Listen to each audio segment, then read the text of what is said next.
TV9 live news माहूरगडमध्ये आपल्या सर्वांचं पुन्हा एकदा मनपूर्वक स्वागत आहे. मी गणेश राठोड. बघूयाचे विशेष बातमीपत्र.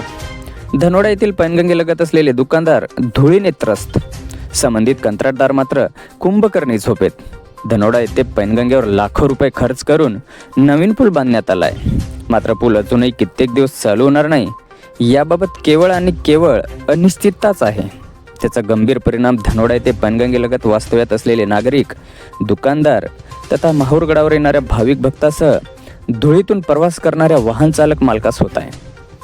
त्या धुळीमुळे किरकोळ अपघातही होत असून भविष्यात मोठी दुर्घटना होण्याची दाट शक्यता निर्माण झाली आहे. मात्र संबंधित विभाग आणि कुंभकर्णी झोप घेत असलेला कंत्राटदार हे त्या रस्त्याचे डागडुगीकरण तर सोडाच, परंतु त्या रस्त्यावर साधे पाणी टाकणे सुद्धा यांना जमत नाही.